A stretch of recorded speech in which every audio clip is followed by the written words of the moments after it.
Obi-Wan Kenobi miniseries, TV series, dropping this past Friday, a little bit early. Which I don't know. I didn't watch it early, but people were very excited about that. You're on the West Coast, so it's probably more advantageous. Yeah, it's interesting because Obi-Wan Kenobi is coming at I don't want to say like a strange time, but like I don't really I didn't really feel super excited for this show. I don't know why. Going on a limb there, my guy. This is where the fun begins. What are you talking about? I think for me, I was like, I didn't really love the prequels. You know, there's some moments that are fun. People definitely like it more than me. And I was just like, what is this show gonna be? I really did not know what to expect, and so for me, I was like, all right, let's see what they got here. And I'm wondering for you, someone that was more excited, did you feel like these first two episodes kept you hyped and really delivered on what you were looking for? Yeah, I think there's a lot of interesting elements about this, specifically depending on what kind of Star Wars fan you are. Like you said, this is, on the surface, a return to some stuff that plenty of people are probably not super enthused to return to, namely direct connections to the prequels. Obviously, now we're setting this 10 years after Revenge of the Sith, 9 years before New Hope, so basically the middle of Obi-Wan's self-imposed exile on Tatooine. But that means we're returning to Tatooine. We were just there at the Book of Boba Fett, and in general, it's a place that I think Star Wars fans would be happy to leave eventually, just because we've told a lot of stories on Tatooine, and if we're going to leave the Skywalker saga, let's also probably leave Tatooine, at least not be there nearly as much as we are now. I think thankfully they at least took Obi-Wan off-world very quickly during this premiere in episode 2, going to Daiyu, which I thought was a nice choice. And we also have some unexpected time spent on Alderaan as well. But yeah, I think you're presenting an interesting problem with a show like this. It's very different than The Mandalorian, where you're meeting all these new characters. And even if you're, Clone Wars hardcore fan, you already know who Bo-Katan is, you already know who Ahsoka is. You're still introducing a lot of core characters that you don't really know about. And the Grogu and Din, they're just unknowns, right? With Obi-Wan Kenobi, we know the fate of basically everyone in the mix here, right? Uncle Owen, Hambaru, Obi-Wan, Luke, Darth Vader. If Palpatine was involved, him as well. We know all this shit. If Jabba the Hutt showed up, we know what happens then, right? And also, I think through this premiere, we very quickly run through some of those newer cast members that we were interested in because they were new characters, namely Benny Safdie as a Jedi survivor, Padawan, and even though he didn't die, Kumail Nanjiani's character as like the Jedi for hire fake Jedi guy. Obi-Wan's leaving him. I don't think we're going to be going back to see him again, right? So it's a bit interesting to see what's next. But I think there's, for prequel fans, very appealing to see Ewan McGregor back in the flesh as Obi-Wan, because he's widely celebrated as the best aspect of the prequel films, his portrayal of Obi-Wan. But also, I'm pretty excited to see Hayden Christensen back in the fold as Darth Vader, albeit very deformed as he is. Just because I'm just kind of happy in a meta sense for Hayden Christensen to really come back and feel the love. And he really did feel the love at Star Wars Celebration this past weekend. Just because Hayden caught a lot of flack for the prequels, part because his performance wasn't very good, but also George Lucas didn't exactly set him up to be that successful either. And his career didn't exactly probably go the way people thought it would after that. So just seeing him come back and seeing what exactly is going to happen between these two, something we didn't think Obi-Wan and Vader met during this time. What is Darth Vader's line on the Death Star in The New Hope? When I left you, I was but the learner, but now I am the master. We thought left you meant when he was left on the fires of Mustafar and Revenge of the Sith. I didn't know you meant left him somewhere else during this show, but apparently that's where we're going. So a lot of interesting things to ponder, even if, yes, we know what happens to Obi-Wan and Darth Vader, and it's not going to happen in this show. Yeah, there's definitely a lot that they're going to have to re-explain, basically. Especially because if if whenever they meet and they do, you have to imagine he would continue hunting for him. He doesn't, think to go to where Luke's uncle and where his son's, or where his brother lives. Like I don't know. There's a lot of things I'm like curious how they explain away things. But you mentioned those people that were kind of we moved through quick in terms of the new characters. What about Rupert Friend, man? I mean, Mm, you get the Grand Inquisitor, which I thought was pretty cool to see. Although I didn't really love the way he looked. hmm I wish the makeup was a little different. But Rupert Friend is like a fairly high profile casting for this. Yep, And certainly for international fans. episode 2, Neva, played by Moses Ingram, great look for her. Shout out Queen's Gambit. Yep. Just stabs him right in the stomach. The guy's gone, as far as I Right. know. Well. See that now that proposes the first thing to ponder because if you are a real one and have watched Star Wars Rebels, you of course already know who the Grand Inquisitor is. You also know who forget which brother he is, but the Fifth one brother. Sung Kang plays with the green skin, who we also saw a little bit here. Fifth We brother. we, we already are familiar with these Inquisitors because they're on Rebels, and also a spoiler alert. Uh, I know when the Grand Inquisitor dies, it's on Star Wars Rebels. It ain't on this show. It sounds like he's not dead because they're not going to change canon like that. So I think what this is Riva's just stabbed him, got to get him out of the mix, get him out of the story, so that this is really going to be a Riva Obi-Wan story. That's what I think happened. I think we're going to see a shot of the Grand Inquisitor in like heavy back to tank sitch. If Darth Maul can come back from being split in half, I Sure. suppose a shank to the abdomen can be survived as well. Good But point. it definitely made my jaw drop. I was like, oh fuck, that's not what I thought was about to happen.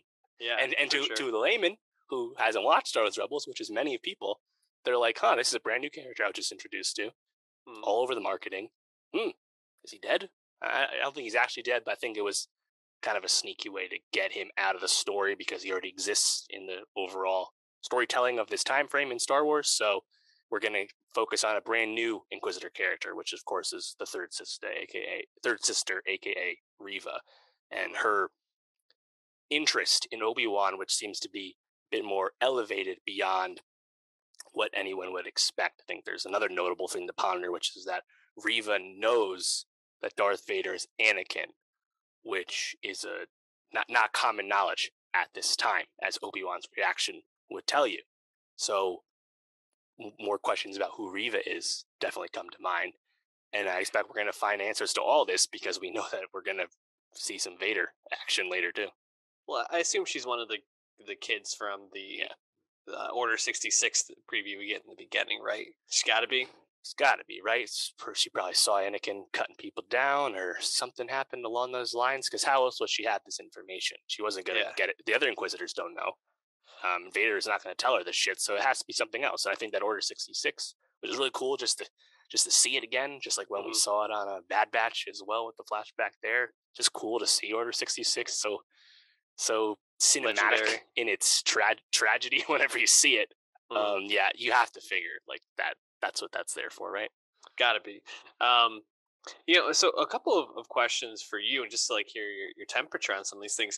Was Obi-Wan always doing a Halston impression in the prequels? Because man, there were moments when I swear he was slipping into Halston, and I was like, I think McGregor here is getting a little mixed up in terms of what role he's playing. Um, That's funny. but I think more so just like he's become this like I don't know. I don't want to put it this way, but just kind of like this like weak old man, kind of like he's just Yeah. kind of like shriveling in this role, and I don't know if that totally makes sense. Like he's the one who's supposed to train Luke eventually, and he's just like, Well, if you think about it, think about how it's originally presented and how it's fleshed out over time. Obi-Wan just in exile for, was it 18, 19 years, whatever it is, just kind of watching over Luke and getting old. He doesn't do any training with him until we see them meet for the first time in A New Hope. So the fact that he would be turned off, his connection to the Force is a bit rusty and turned off due to his own desire to go off the grid, both spiritually and literally. Um, that tracks with me. It really does. mhm, I think they openly foreshadow what many fans were eagerly anticipating, which would be to see Obi-Wan directly commune with Qui-Gon's Force Ghost, something, of course, that was directly teased at the end of Revenge of the Sith, of course, and we basically see how Obi-Wan would pick up from Qui-Gon how exactly to become the Force Ghost later on, when, of course, we see him talk to Luke. That'd be very exciting to see Qui-Gon, Liam Neeson return as Qui-Gon for sure. But yeah, I think it all really makes sense that he's a bit out of the loop. I mean, his reaction to Benny Safdie's character, a fellow Jedi survivor who had made it a long time, 10 years in the game, didn't want to help him at all. He was that focused on Luke. Now, I think that a funny thing that people have been talking about, which is not a problem that this show created, was that they went to hide Luke with his little family. That was and didn't change his name. They were still calling him Luke Skywalker. Now that's on George Lucas. That's not on this show, you know. But yes, that's kind of a funny plot hole that, you know, Leia was much more effectively hidden. Let's put it that way. I also just gotta say, Benny Safdie's character really, I don't even know if he deserved to be trained after he sees the Inquisitors coming, and it's just like openly doing this, not even trying to like hide it or like be conspicuous. Like, I don't know, There's a Padawan, bro. Only so much training. Yeah, and I guess like no common sense. I did see some criticism about people saying, "Oh, you're taking this great character and made him weak." But I agree. I think the story. We're going to see him kick ass later. Yeah, like, for chill sure. out.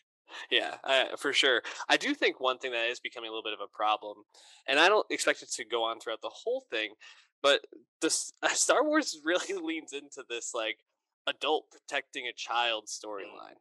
And obviously we get this with Leia. I think it's awesome to see Alderaan. I think it's awesome to see little Leia. I think it's fun to see her be all sassy, and I think that totally obviously tracks with who Leia is as an adult.